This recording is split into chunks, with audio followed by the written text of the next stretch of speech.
So I'm doing this one for my series for my boy. I'm leaving it on my YouTube page for him maybe to look at any time. Now or years from now. I just wanted to leave something behind for him. Um, and I talked about a couple things today. I'm going to talk real quick about drugs.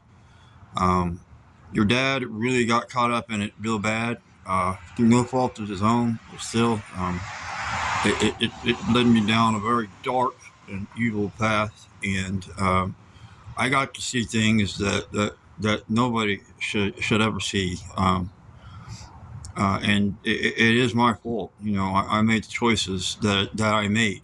I didn't know enough back then. I guess I didn't know half of what I know now.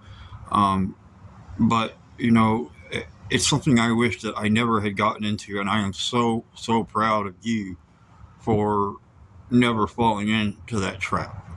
Because by your age, I was really beginning to start heading down that way, and it would take up the majority of my life.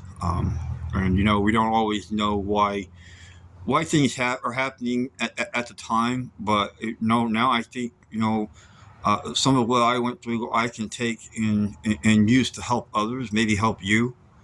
Um, I'm not an important person. I've not lived a very important life. I'm not famous. I never will be.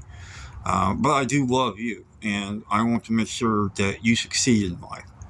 Um, if you give in to the temptation of drugs, they're great. I'm not going to lie to you. They make you feel great, and whoever tells you they don't, they're lying.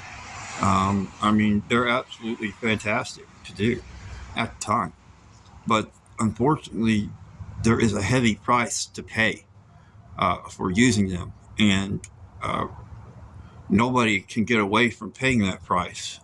You see famous people all the time ODing on this shit, just like normal people do. So um, it doesn't respect class. It doesn't respect fame. It doesn't respect your background, where you came from, how well you were raised or not raised. It doesn't matter. Anybody can fall into the trap, unfortunately. And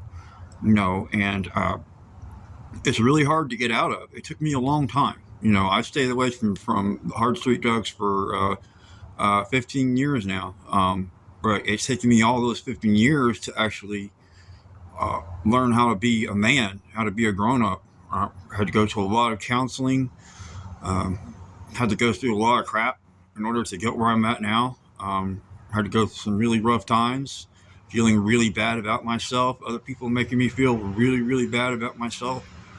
But I think God has delivered me to a place where maybe something I have to say can help you or help somebody else that needs it. So that's why I'm doing this. I'm not doing this to get followers or for people to watch what I'm saying, because I don't really have much to say that's important. I know uh, uh, uh, I'm not like, well, but anyway, it's but if I'm also a realist, so if you ever do um, get caught up in that shit, um, you need to do everything you can to get yourself out of it as quickly as possible. Go to rehab, tell somebody, talk to somebody, seek some treatment, do whatever you have to do to get away from it as quickly as you can, as far away from it as you can. Cut out everybody in your life if you have to. Do what is necessary to get yourself back on the straight and narrow. Um, it's it's not an easy thing to do, but it's a possible thing to do. So don't think that it can't be done if you have fallen into that trap, because it can be. You have people that love you and that will support you. I love you. I support you in all ways and all things forever. So just remember that. You're smart. You're smarter than I. You're a lot smarter than I ever was. So I think you got this. At least up to this point, you have. And even if you have some problems down in the future, There's always hope. There's always light in your tunnel. No matter what you've done in life, don't let anybody tell you that you're worthless or that you don't have anything to contribute just because you have a past. That's not true. Some of those of us with a past have more to contribute than anybody else because we've been through the fire and we've seen what can happen. So we're the best people to talk to about it. Anyway, that's it for this reel. I might touch on this again because it's a big subject for your dad and everything. But I love you, and I hope you're doing well whenever you see this. And take it easy.